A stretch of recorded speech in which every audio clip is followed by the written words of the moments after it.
Adam Copeland and John Dickinson with you. Streaming twitch.tv/thesportsleader, KNBR.com, and the KNBR app, as well as our YouTube page. And if you're watching us, you can see his handsome mug right there. There he is, Larry Krueger. He's going to be on at the top of the hour, 6 o'clock, for Niners Nightly, Monday through Friday, right here on KNBR and over on our YouTube channel.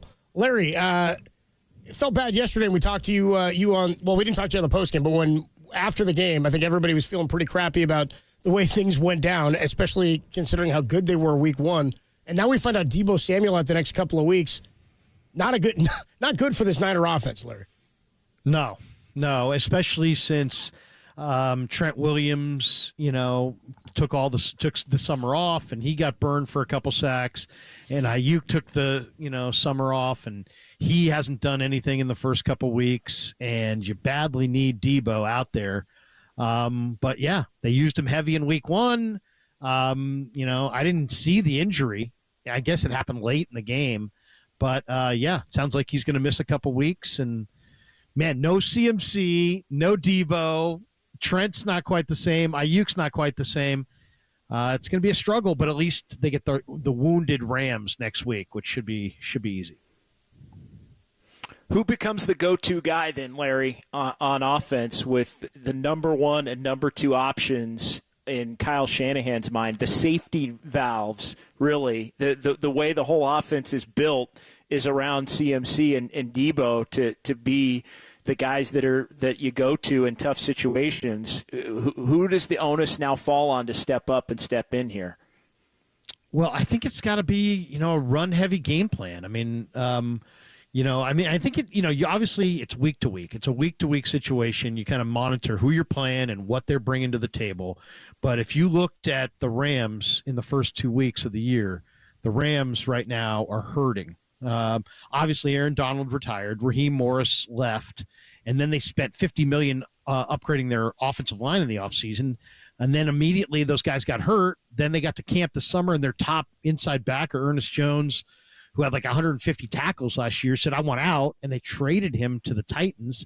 And I don't know, through 2 games, the Rams have been outrushed by 258 yards. They gave up 5-3 to Detroit a carry, 5-8 to Arizona per carry. So I would say it's run Mason and Garendo, Patrick Taylor, just run the ball a ton, maybe a 65-35 run-pass split this week because the Rams can't handle the run.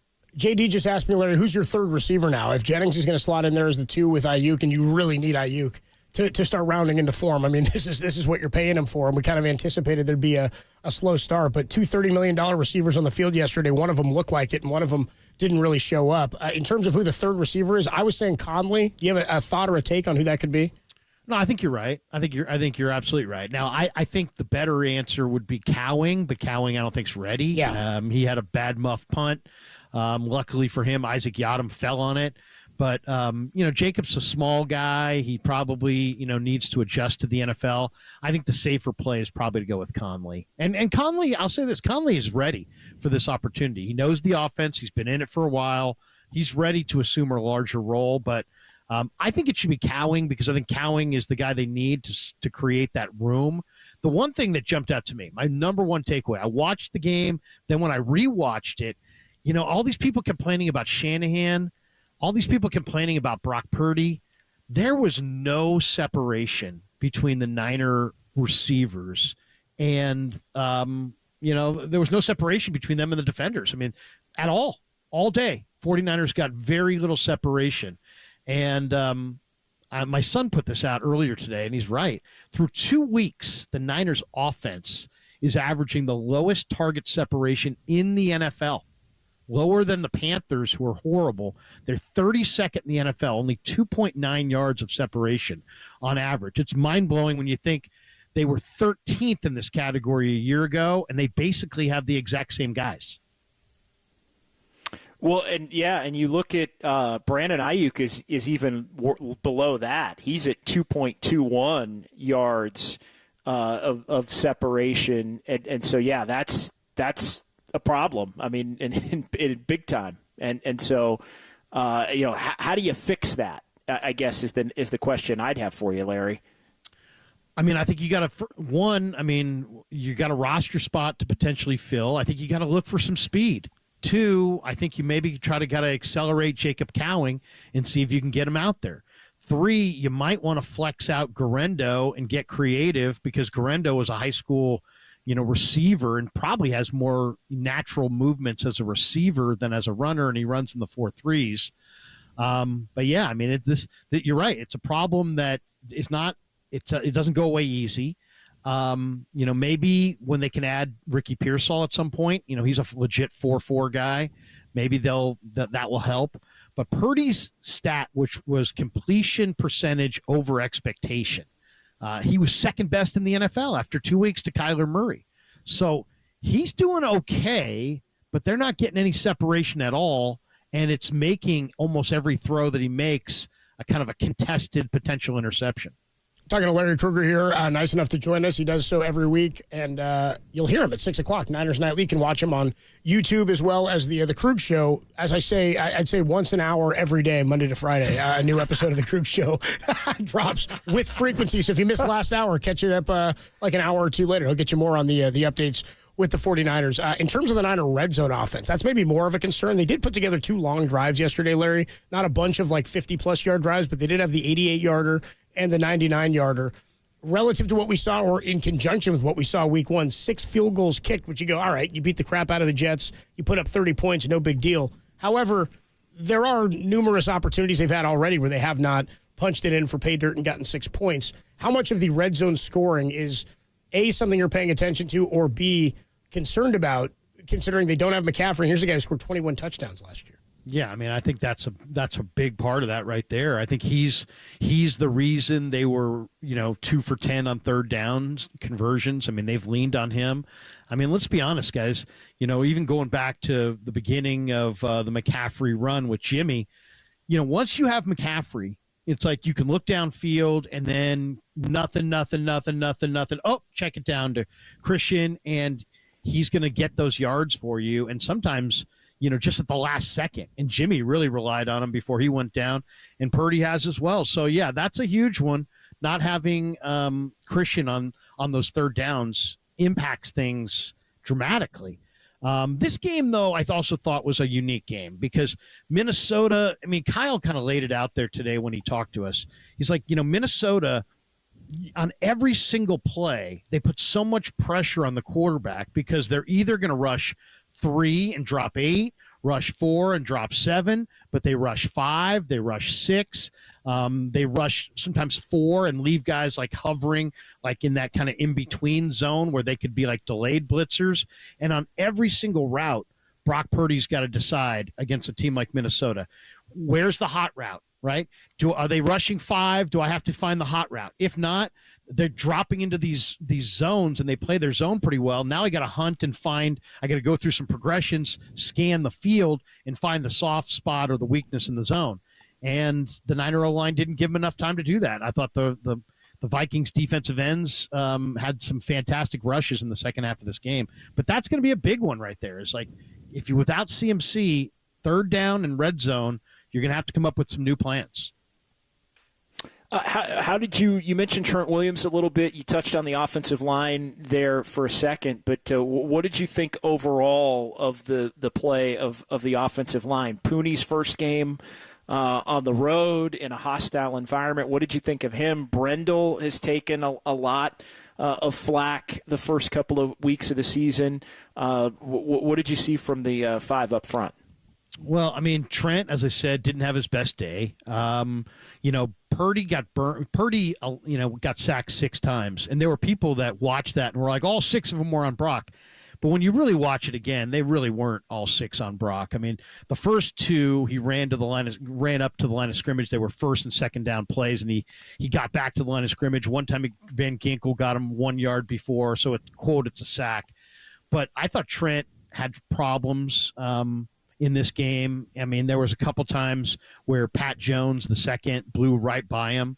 There was one where Jones blew by him, and then Brock kind of stepped up, and the guy kind of Jones reached through Williams and kind of threw Purdy to the ground.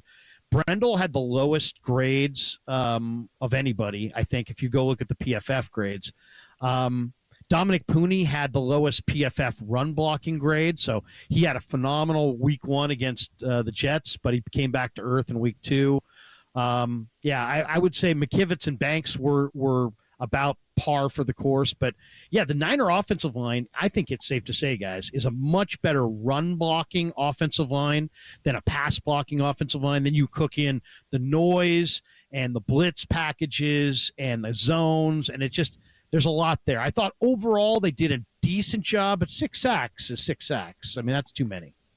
Yeah, it's like 4 too many. It's like probably way too many. Adam Copeland and John Dickinson with you. Larry, last one for you before we let you go. And Niners Nightly starts at the top of the hour at 6 o'clock. What'd you think of Kyle going for it back-to-back drives on 4th down? I said this earlier. I'm all for the on the road. It sort of had the end of the game feel where you're down 3, you had an opportunity, you're going to pin them deep at their own 1 or 2 yard line. I was totally good with them going for it on that one. I did question a little bit after the long touchdown going for it at the 43. I get being aggressive and all that, but just your thoughts in general on both or either of those 4th down attempts in the first half.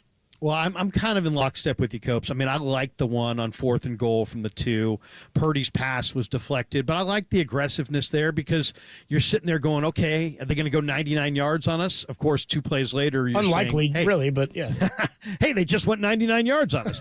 So I thought I like that one. The 4th and 2 at the 43, personally, I liked the idea to go for it. I didn't love, I would have loved to have seen a J.P. Mason run. He got stuffed the play before, but I mean, I would have run him again. This kid's averaging between 5 and 6 yards a carry. It was 4th and 2, so they stuffed him the time previous. Run him again. Instead, they ran kind of Purdy and then the illegal shift on Ayuk, turned the ball over on downs, and that was a crusher. It was also a 9-minute drive on the 88-yarder. You know what I mean? I was like, I'm all good on keeping them on the field. The defense was on their heels. I'm with you. I would have liked to see a Mason run there. He was going at 6 yards a clip in the first half.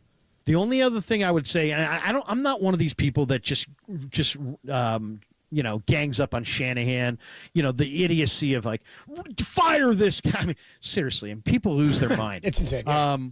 But the one thing I would love to see that I haven't seen is the Niners scored on that Mason 10-yard touchdown run, 12-play, 99-yard drive. It's 20-14. It's a 6-point game. There's 10 minutes left. Man, I sure would have loved to see them speed it up a little bit on that drive. I mean, I think it was like 50-50 run, or it was 4 runs, 8 passes. That's exactly what it was, yeah. Yeah, they ran a little bit too much, I thought, too. And they only had 1 timeout left. They didn't score quickly enough. I didn't like that. And then also, Sorensen's going to have to answer some tough questions. You get their defense pinned back. You've got the momentum. They're on the 30. There's no Jefferson. There's no Addison. There's no Hawkinson. Jones is not even in there.